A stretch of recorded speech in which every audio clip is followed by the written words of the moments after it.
देखो, welcome back to the class. कल हुए हैं 35 क्वेश्चन, आज 36। देखो, एक निर्माता XA तथा XB नामक दो प्रकार की विद्युत लैंप बनाता है। अग्रलिखित विवरण 31 मार्च 2019 को समाप्त होने वाले वर्ष के लिए इन लैंपों से संबंधित है। निर्मित पंप दे रखे हैं कितना, 25,000, 12,000। ये आउटपुट है आपका। प्रत्यक्ष लागतें दे रखी हैं। जब भी दो हेड दिए होंगे, दो पॉइंट लिखे होंगे सामने, तो सारी की सारी एक साथ ही आएंगे। डायरेक्ट कॉस्ट है, मटेरियल, वेजेस और पावर, ये सब डायरेक्ट में है। इसके अलावा अन्य लागतें दे रखी हैं आपको। कारखाना पर्यवेक्षक दे रखा है 3600 रुपये का, पैकिंग मजदूरी आदि दे रखा है 400 रुपये का, और विक्रय व्यय दे रखे हैं 4440 के। आप प्रत्येक किस्म की लैंप का परिव्यय दिखाते हुए निम्नलिखित का विचार करते हुए विवरण पत्र तैयार करना है। पहला पॉइंट है कारखाना पर्यवेक्षक प्रत्यक्ष परिव्यय के अनुपात में चार्ज करना है। दूसरा है पैकिंग व्यय उस अनुपात में विभाजित करना है जो कि XA लैंप की प्रत्यक्ष लागत है कारखाना पर्यवेक्षक सहित XB लैंप के ऐसे ही समान लागतों से बनती हैं। तीसरा पॉइंट है विक्रय व्यय निर्मित लैंपों की संख्या के अनुपात में चार्ज करने हैं। अगर कोई प्रत्यक्ष लागत है, समान अनुपात है, ऐसी बात समझ में नहीं आती है तुमको तो इंग्लिश में पढ़ लेना, वहाँ समझ में आ जाएगा। ठीक है, चलो। तो रेशो तभी बन पाएगा, यहाँ ऐसी सिचुएशन है कि रेशो तब बना सकते हैं जब हमारे पास कॉस्ट हो या वैल्यू हो, है ना। तो रेशो अलग से नहीं दे रखा है, तो हम क्या करेंगे, पहले क्वेश्चन करेंगे सॉल्व। कौन सा क्वेश्चन है? 36। इधर बनाएंगे पहले हम कॉस्ट शीट एज ऑन। अगर डेट दी है तो अच्छी बात है, नहीं तो कोई बात नहीं।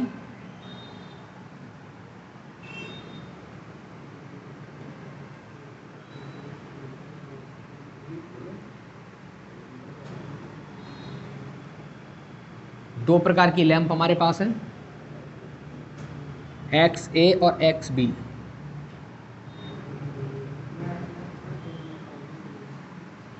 ये है XA, ये है XB। पहले वाले का उत्पादन बताओ, दूसरे वाले का उत्पादन पूरा 12,000। ये आ जाएगा टोटल अमाउंट,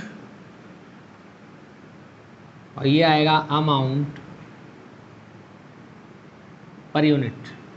इधर आएगा टोटल अमाउंट, इधर आएगा अमाउंट पर यूनिट। बताओ सबसे पहले क्या दिया, मटेरियल। एक हेड दिया है ऐसे ना, डायरेक्ट कॉस्ट करके, और ऐसे दो बिंदी बनाई है उसने, है ना, पॉइंट बनाए हैं। तो इसका मतलब है कि इसके नीचे जितनी वैल्यू दे रखी है सब डायरेक्ट कॉस्ट में आने वाली है। पहला क्या है, मटेरियल। पढ़ो, मटेरियल कितना है? 3,140। दूसरा वाला याद क्या रखना है, जब भी ऐसे अलग अलग से मटेरियल दिए होते हैं तो वहाँ पे अगर ये लिखा है प्रति इकाई, तो आपको फिर पर यूनिट वाले में लिखना पड़ेगा, मल्टीप्लाई करना पड़ेगा, तब इधर लिखना पड़ेगा।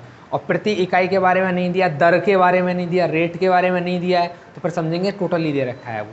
चलो अगला क्या दिया है, कितना? दूसरे का आगे पावर कितना? पहले का 2100, दूसरे का 410। सबको ऐड करेंगे। डायरेक्ट वैल्यू जब भी ऐड होती है तभी वो क्या बनता है, prime cost. Point A prime cost. पहले वाले का बताओ, दूसरे वाले का देखिए 9,760 डाला, पहले वाले का 14,640। बुक में दे भी रखा शायद, है ना। चलो, इसके बाद में ऐड यहाँ से करना है। नीचे दे रखे हैं फैक्ट्री ओवरहेड्स। फैक्ट्री सुपरविजन दे रखे हैं। हाँ, ओवरहेड्स हैं वो, और लेकिन वो किसके हैं, सुपरविजन के, है ना। कितने? 3600 रुपये दिए हैं। तो इन 3600 रुपये को हमें बांटना पड़ेगा। किस रेशो में बांटा जाएगा 3600 रुपये? हमको अलग से कोई रेशो नहीं दिया, लेकिन वहाँ पे एक पॉइंट दे रखा। पढ़ो, पहला पॉइंट क्या है? कारखाना पर्यवेक्षण प्रत्यक्ष परिव्यय के अनुपात में चार्ज करना।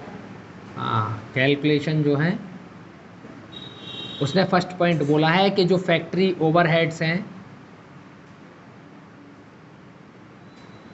उनके लिए रेशो किसका बनेगा, प्राइम कॉस्ट रेशो। ऐसे बोला ना, प्रत्यक्ष परिव्यय। प्रत्यक्ष परिव्यय का मतलब होता है, परिव्यय का मतलब कॉस्ट और प्रत्यक्ष का मतलब डायरेक्ट। तो डायरेक्ट मिला क्या बनता है, प्राइम। तो प्राइम कॉस्ट के रेशो में तुमको बांटना है इसको। अब प्राइम कॉस्ट का रेशो बनाना पड़ेगा 14,640 और इतना इधर कितना, 97,60। ऐसा कोई पहाड़ा तुमको पढ़ना है जो दोनों डिजिट कट जाएं अगर नहीं काट पा रहे हो तो कैलकुलेटर तुम्हारे पास है, इसका रेशो बना दो आराम से ऐसे ही। दोनों को ऐड करो, भाग लगाओ, पहले के गुणा पहले का आंसर, दूसरे गुणा दूसरे का आंसर।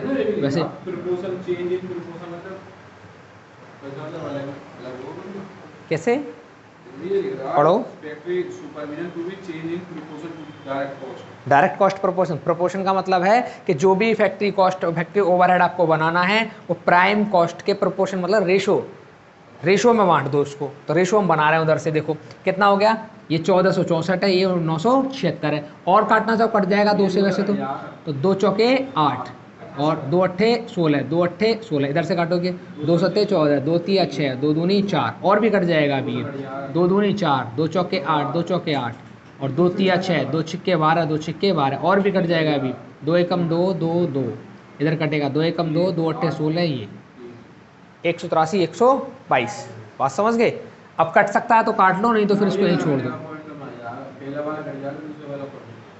अब इस रुपए को 3600 रुपये को इस रेशो में बांट दो। 183 प्लस 122 का डिवाइड करेंगे 3600 में, मल्टीप्लाई 183 मल्टीप्लाई 122। ये वो वाला कैलकुलेटर बात है। कितना आया? 1440 लिख दिया मैंने इधर। ये 2160 चेक कर लो, दोनों मिला के 3600 होना चाहिए।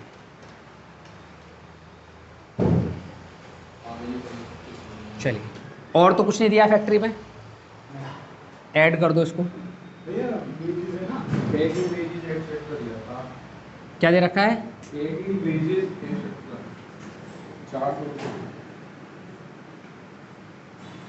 बताओ जरा पैकिंग वेजेस। 400। अब इसके लिए पढ़ो क्या दिया है, सेकंड पॉइंट। पैकिंग में उस अनुपात में विभाजित करना है जो कि एक्सए लैंड की प्रत्यक्ष लागत कारखाना पर्यवेक्षण सहित एक्सबी लैंड के ऐसे ही समान लागतों से बनती है।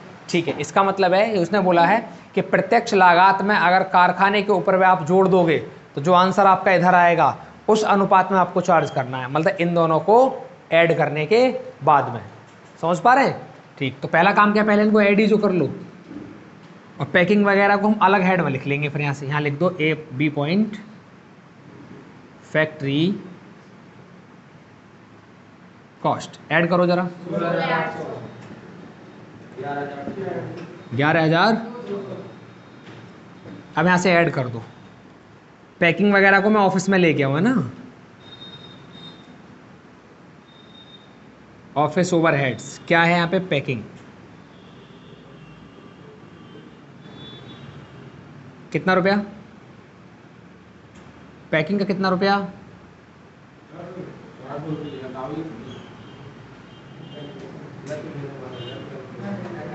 अब इस 400 रुपये को बांटना है किस रेशो में, इस रेशो में उसने बोला है ना, सेकंड पॉइंट।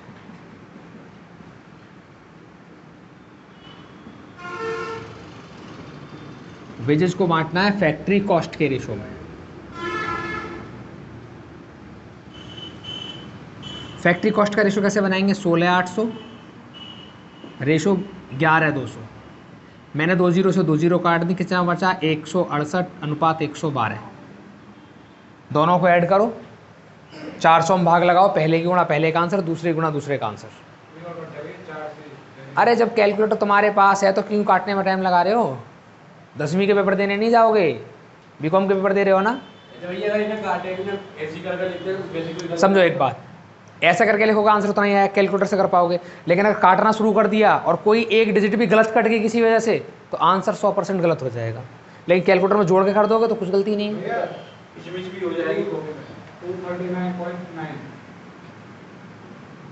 240 मैंने इधर लिख दिया, इधर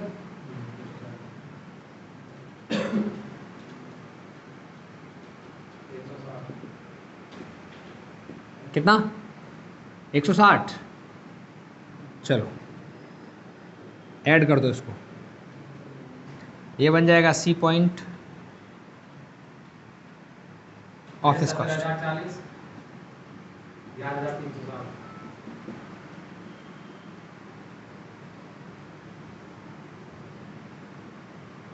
इसके बाद में बताओ कौन से एक्सपेंसेस दे रखे हैं।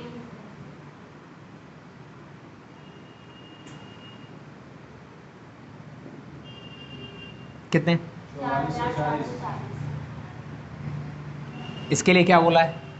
लेकिन अगर निर्मित अंकों की संख्या के अनुपात में चार्ज किया जाना है। सेलिंग एक्सपेंसेस या ओवरहेड? आउटपुट आउटपुट का रेशो बनाना है आपको। कितना आउटपुट है पहले वाला? 25,000 और दूसरा है 12,000। 3 जीरो से 3 जीरो कट गया, कितना बच्चा?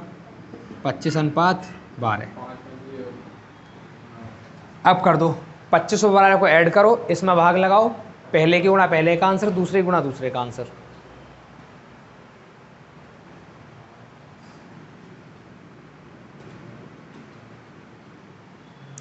चार 4,440 में 37 का भाग लगा दो। 29,72 कितना? 1440। ये 29,72 है तो 1440 नहीं आएगा। फिर से करो एक बार।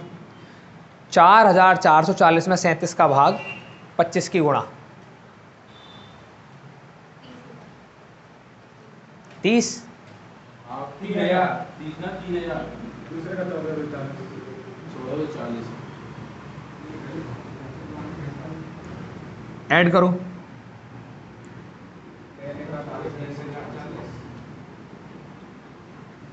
Cost of sales. पहले का 20,040। दूसरे का 12,800। क्या कोई और एक्सपेंसेस है? सेल्स है, सेल्स है क्वेश्चन में क्या? बस ये हमारा क्या है फिर टोटल कॉस्ट। तुमसे कॉस्ट पर यूनिट पूछी होगी। 20,040 में भाग लगा दो 25,000 का।